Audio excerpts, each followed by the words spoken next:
Hey everyone, I hope you're all doing really well. Today I'm going to be doing a palette bingo using this palette right here. This is the beautiful Natasha Denona Metropolis palette.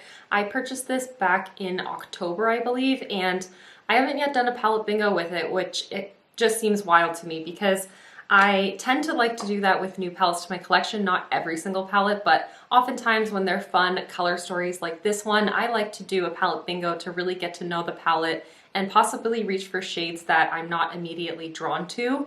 Now, I have used every single one of these shades in the past already, seeing as I've had it for several months now, but seeing as it's in my Shop My Stash, I figured it would be a lot of fun to play around with it maybe in a different way than I would generally gravitate towards. So why don't we just hop on into it? There are 28 shades in this palette, so what I'm gonna do is go from 1 to 7 and then down to 28, so across by the rows.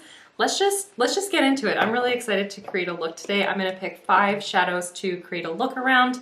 It could be quite an interesting pairing. It could be very cohesive. We shall see. So I have the Pretty Random app pulled up right now, and I'm gonna pull the first shade. So let's just do that together, maybe. The first shade is number 18.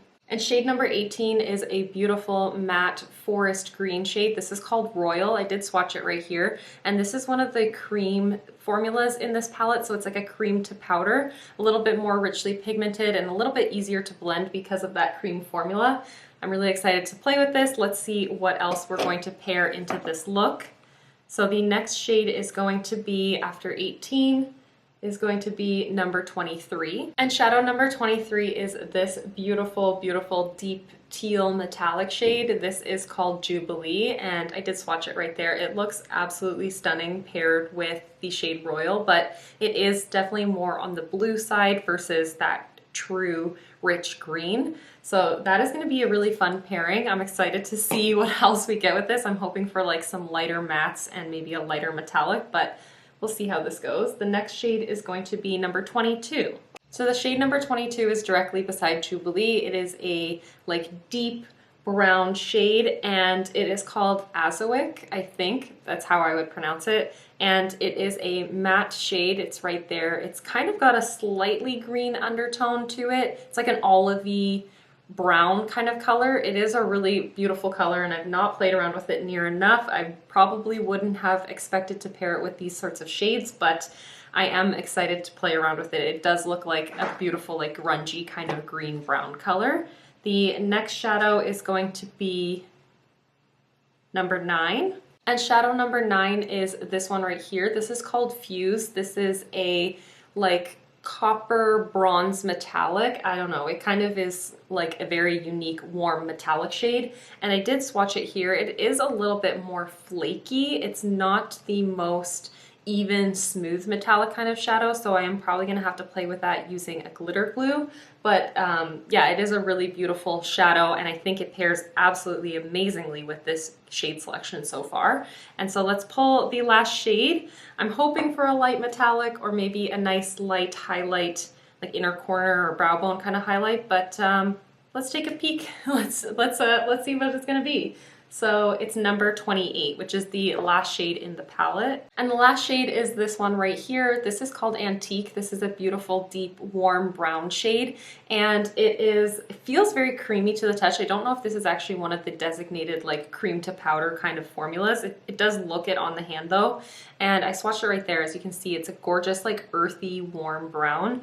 This is a very rich, quite deep color story, and I am definitely gonna have some fun with this. I don't know what I'm gonna do quite yet, but I will be right back to share with you my vision, and we're just gonna go from there. We'll see how this goes. Alrighty, let's just get on into it. I truly don't know where this look is gonna go, but I'm really excited to play around with these colors. I think I'm gonna kick it off with this color right here just to kind of start the look out as a transition kind of color. It is a little bit deeper than I would typically want to go, but we're working with what we got here. And I do think it's going to be a really great color that can kind of ground those greens, but also those warm browns as well. So I'm just going in with a very small tapered kind of crease brush, and I'm just going to apply this as softly as I can. It is extremely pigmented though. Wow, My color is so rich. I would like to wear this actually as like a one and done kind of shadow. I haven't done that yet. I'm just gonna go in with a clean-ish brush. None of my brushes are super clean right now, but this doesn't have any product on it right now. And I'm just gonna buff that out as much as I can to really diffuse the color.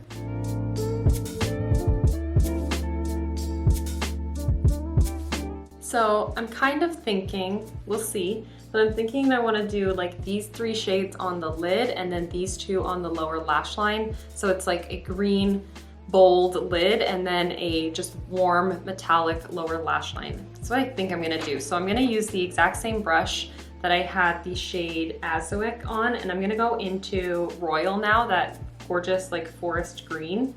And again, I'm just going to bring this into the crease, but I think actually I'm gonna do it like a halo eye. So I'm gonna concentrate it more so on the outer corner and on the inner corner a little bit. We'll see. I'm gonna do the outer corners first and go from there. And this color just blends so easily. You would imagine like a really deep green like this would be kind of difficult to blend, but because of that formula, it's like almost effortless.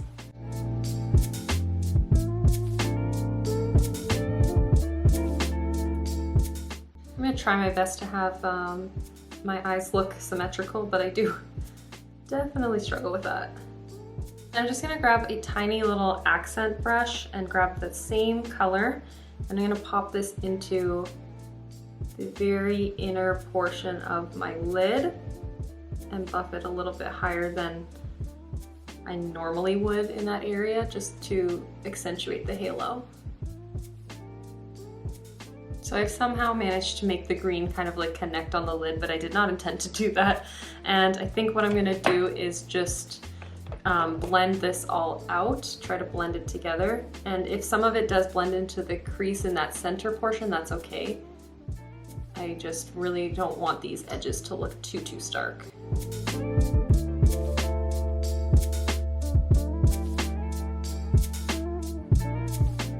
This is gonna be like a grunge glam look. I'm actually super excited for this color pairing.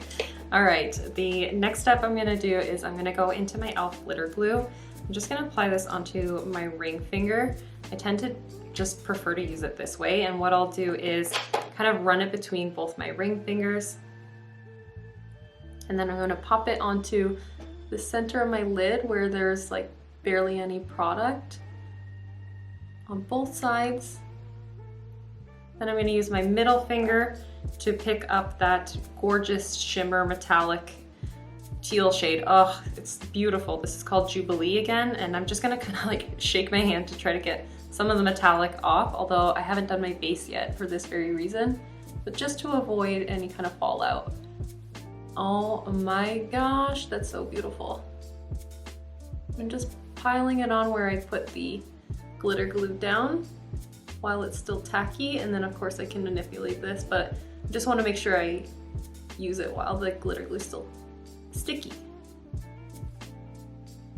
I'm just going to go into that brush that has the green on it, the matte green, and I'm just going to kind of try to mesh that metallic into the green a little bit better.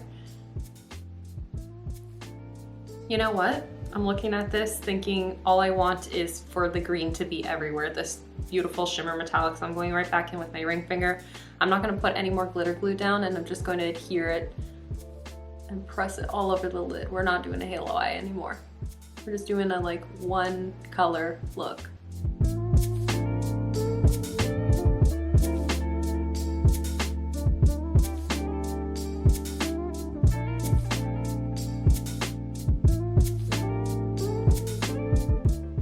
Definitely getting fallout, but I'm really glad I decided to just forego doing my base first, as much as I feel more comfortable on camera doing my base first.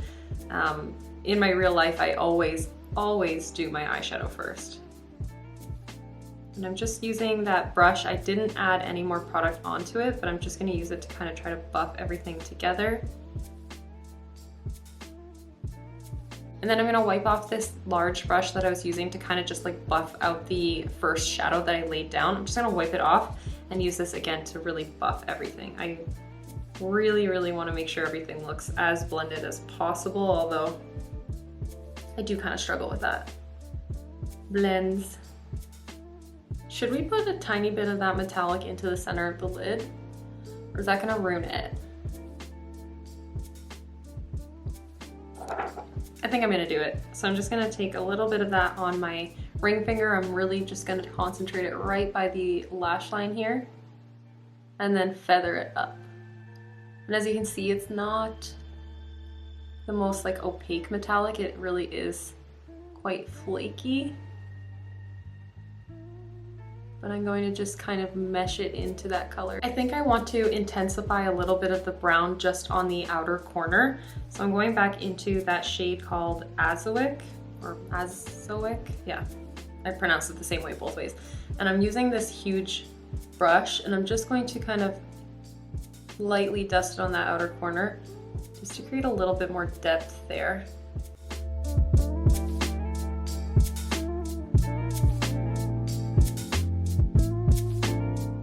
This look has gotten completely away from me and what I initially was thinking it was gonna be, but that's the fun. Oh my gosh, those colors actually go so well together. That's such a beautiful, unexpected kind of pairing. At least I wouldn't look into this palette and think to wear these colors together because that teal is so much more blue in comparison to everything else I have going on, but that is so cool. I really like that so far. I think just seeing as we're here working on the eyes together, I'm gonna do the lower lash line now, but I do have to do obviously the rest of my base, so I may have to come back and kind of re-intensify it, but I just wanna see what the look is gonna end up looking like. So the only shade that I have outstanding is that last shadow in the palette, which was called Antique, that warm brown. So I'm gonna just put that on like a smudger brush, and I'm just going to work that across basically the entire lower lash line.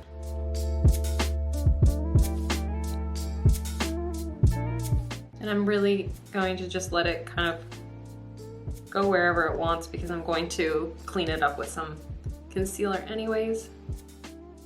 I just want to see how this looks all together.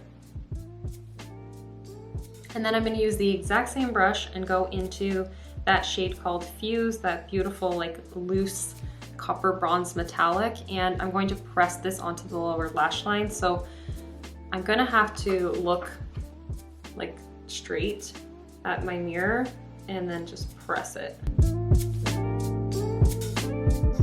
Yeah, I'm gonna have to fix this once I do my actual base makeup. So you cannot judge this right now. Please don't. This looks absurd. Okay, we're gonna go fix it up. I'm gonna go do the rest of my makeup look and I'll be right back to share with you actually what the finished look looks like with all 5 shades. I do not feel very comfortable in this at the moment, but don't worry. I have a feeling it'll come back together.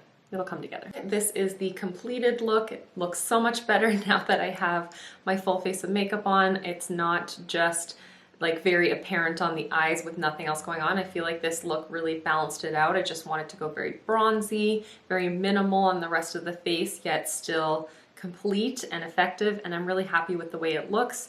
To tie together the look, I did use a little bit of my Colourpop Super Shock shadow in the shade Crimper in the inner corner because I am working on this in my Partners in Cream project, and I just felt like it would really brighten up the eyes and complement the shades that I worked with as well. And I put in the waterline this shade right here. This is the High Vis Eyeliner by Berry M. This I am rolling into my Partners in Cream. Actually, I'm filming the update today, so you'll see that earlier this week, and then you'll be seeing this video following it. But I'm rolling this into my Partners in Cream, so I figured I would pop it into the waterline to get a feel for what it looks like. And yeah, I really like the way that the look came together. It's extremely grungy, very like earthy and undone, and I absolutely love it. This is the kind of makeup that I do feel very comfortable in, as I know it's very dramatic and maybe not for everyone's taste, but I absolutely love it. I'm super happy with the way it's looking. I'm not really happy with the way my hair is looking though, so I can't stop touching it. My apologies. But yeah, that's gonna be everything. I had so much fun playing with the Metropolis palette. This is such a treat. This palette is so beautiful and the shade selection is just unreal. So I really enjoyed working with it today. I really enjoyed the look that I came up with. Definitely not something that I would have done on my own looking at this palette, I think. So that's the fun of a palette bingo, but that's everything for today's video. Thank you so much for watching and for hanging out with me, and I'll see you in the next one. Bye everyone.